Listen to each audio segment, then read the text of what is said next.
Esse é um erro muito comum entre advogados e que eu vou te explicar para que você não cometa esse mesmo erro. Diz respeito à interpretação da decisão do STJ que fixa honorários advocatícios. O STJ fixa honorários advocatícios em uma decisão padrão e muitos advogados interpretam erroneamente essa decisão por não se atentarem a uma preposição que há nessa decisão. O Tribunal de Justiça usa uma preposição e o STJ usa outra preposição que muda completamente o sentido, mas muitos advogados não se atentam a isso e acabam cobrando valores em excesso e tendo prejuízos em virtude disso. Quando eu fui procurador do Estado de Mato Grosso do Sul, eu atuava no setor de cumprimento de sentença contra o Estado e eu via muita gente tendo prejuízos em virtude de erros na hora de atualizar o valor do débito. A pessoa ganha a demanda, mas na hora de apresentar o valor devido, ela erra o índice de juros, o índice de correção monetária, termo inicial, enfim. E isso acaba dando prejuízos. Eu já vi gente tendo prejuízo de mais de R$800 mil por conta de erros no cálculo do débito. Erro da base de cálculo, ou erro no termo inicial, erro no índice, enfim. E é importante, pessoal, que você, como advogado, calcule corretamente o valor do débito, porque o início de um cumprimento de sentença é por sua conta e risco. Então, se você apresenta um excesso de execução, você deixa de ganhar os honorários da fase de cumprimento de sentença, a depender do rito, naturalmente, né? Existem ritos em que não há honorários, existem ritos em que há honorários, mas isso aí fica para um próximo tema. E além de perder os honorários da fase de cumprimento de sentença, o seu cliente vai ter que pagar honorários de sucumbência para a parte contrária. Então é extremamente importante que você saiba calcular corretamente o valor do débito, o valor dos seus honorários, enfim. E a propósito, se você tem interesse nesse tema, deixe seu comentário para eu ver se há pessoas com interesse nesse assunto e eu posso gravar vídeos sobre esse tema. Mas enfim, vamos para a questão que eu venho abordar nesse vídeo. Normalmente, pessoal, o Tribunal de Justiça fixa honorários assim. Vamos imaginar que o juiz fixou honorários de 10%. O valor da condenação foi 100 mil e ele fixou em 10%, que dá R$10 mil. Aí a parte sucumbente recorre e o Tribunal de Justiça diz o seguinte: majoro os honorários para 12%. Vejam que ele usou a preposição para, então vai deixar de ser 10 e vai passar a ser 12%. Então, em vez de 10 mil, o valor dos honorários agora serão 12 mil.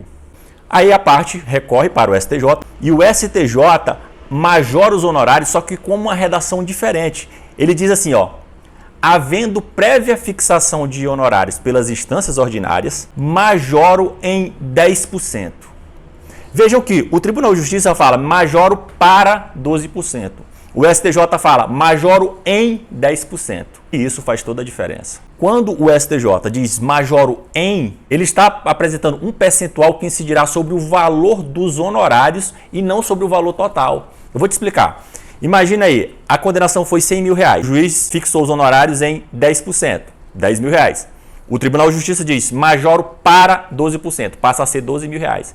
Aí o STJ diz majoro em 10%, significa que você vai pegar aqueles 12 mil e acrescentar mais 10% nele, 10% de 12 mil, 10% de 12%.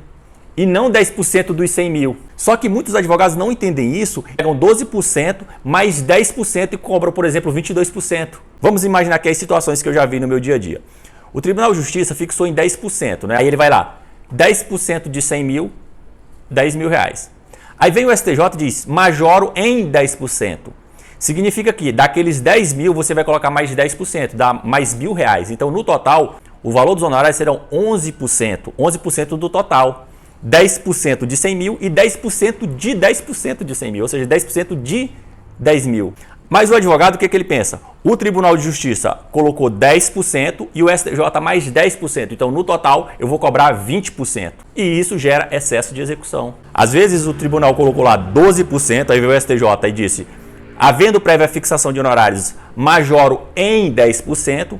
Aí a pessoa pensa assim, não, o tribunal colocou 12%, o STJ mais 10 dá 22, mas como o CPC prevê que o máximo é 20%, então eu vou cobrar só 20%. E eu vejo esse tipo de situação também, mas não está correto, é 12%, aí você calcula 12% de 100 mil no exemplo, e do valor que você encontrar você coloca mais 10%, ou seja, mais 1.200 no exemplo hipotético. Você já tinha ouvido falar nesse tema? O que você achou do conteúdo? Olha, se você gostou, deixe seu like e eu peço que você me dê um feedback sobre se você acha interessante eu continuar fazendo conteúdo sobre esse tema, execução contra a Fazenda Pública. Na minha postagem anterior, eu perguntei sobre o interesse das pessoas em conteúdo sobre agravo em RESP e agravo interno. Vi que não houve muita manifestação de interesse, mas esse tema de hoje eu acho que ele é mais interessante, então pode ser que haja mais manifestação. Deixa aí seu comentário e compartilhe com alguém. Até a próxima!